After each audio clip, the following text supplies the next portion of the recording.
শাহবাগী বলে একটা ট্যাগ দেওয়া, আপনার যেরকম কমফোর্ট আপনি সেরকম কাপড় চোপড় পরবেন। ছাত্রলীগের যে কোনো মতের অমিল হয়ে গেছে তার মানে সে হচ্ছে জামাত শিবির। মতের অমিল হয়ে যায় তাহলে একদল আপনারে কয়ে দিবে আপনি আওয়ামী লীগ। কিছুদিন আগে ঢাবির যে শিক্ষার্থী হেনস্থা হইলো সে তো আসলে শাহবাগী ছিল না। আমরা দেখলাম যে এইভাবে এত বড় একটা অভ্যুত্থানের পর যখন আমরা বাংলাদেশ একটা নতুন কাঠামোর একটা বাংলাদেশে দাঁড়াইলাম, সেই জায়গায় আসলে সকলের এক্সপেকটেশন ছিল যে 24-এর চেতনা আসলে আমাদের কি ছিল। আমরা নারী পুরুষ সকলে নির্বিশেষে আমরা এই দেশে বসবাস করব, সেই যে অধিকার বাক স্বাধীনতার অধিকার সেটা আমরা করব।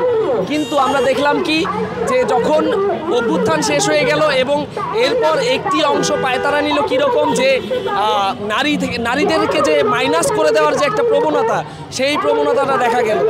এরপর থেকে এটা তো একটা ব্যাপার। এরপর আবার যে আমাদের যে স্বরাষ্ট্র উপদেষ্টা রয়েছে, দেশের নিরাপত্তার জন্য আসলে এটা তো সকলের বেসিক অধিকার।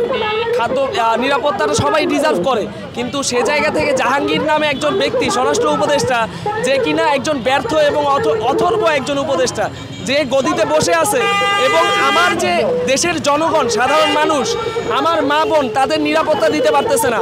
আজকে ঢাকা বিশ্ববিদ্যালয়ের একজন শিক্ষার্থী রাস্তা দিয়ে হেঁটে যায়, তারে হচ্ছে রাস্তার মাঝখানে জিজ্ঞেস করে যে আপনার ওড়না ঠিক নাই। একটা মানুষ তার যে ব্যক্তি স্বাধীনতা, নিজের পছন্দের কাপড় যে কমফোর্ট জোন, সেই কমফোর্ট জোনের বাইরে গিয়ে তাদেরকে যদি আপনি হেনস্থা করতে চান তাহলে আসলে এটা আমাদের যে 24-এর চেতনা এইটা টোটালি পরিপন্থী। আমরা একদম হুঁশিয়ারি দিতে চাই যে আপনি যদি সকল মানুষের যদি আপনি নিরাপত্তা ব্যবস্থা করতে না পারেন তাহলে আসলে আপনার গদিতে বসে থাকার কোনো নাই।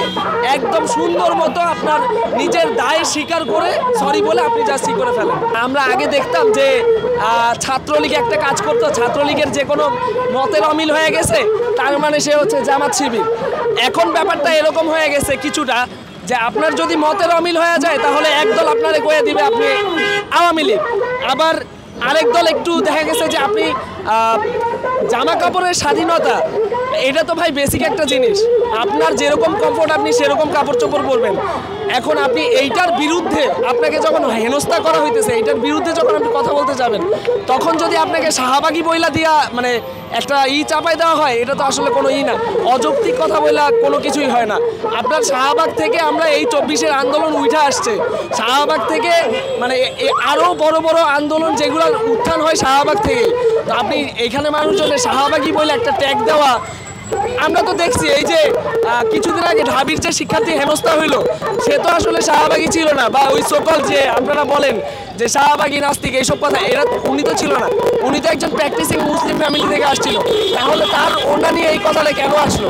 এইসবটা একদম অযৌক্তিক। আমরা চাই জনগণের নিরাপত্তা, নারী পুরুষ মানে আমার মা বোনদের নিরাপত্তা, এই নিরাপত্তা যদি দিতে যদি ব্যর্থ হয়, এই নিরাপত্তা যদি দিতে ব্যর্থ হয় তাহলে আমরা হাসিনারে যেমন সরাইছিলাম, আমরা এরশাদেও সরাইছি, হাসিনাও গেছে, ইউনূসও যাবে, জাহাঙ্গীরও যাবে, এইটাই।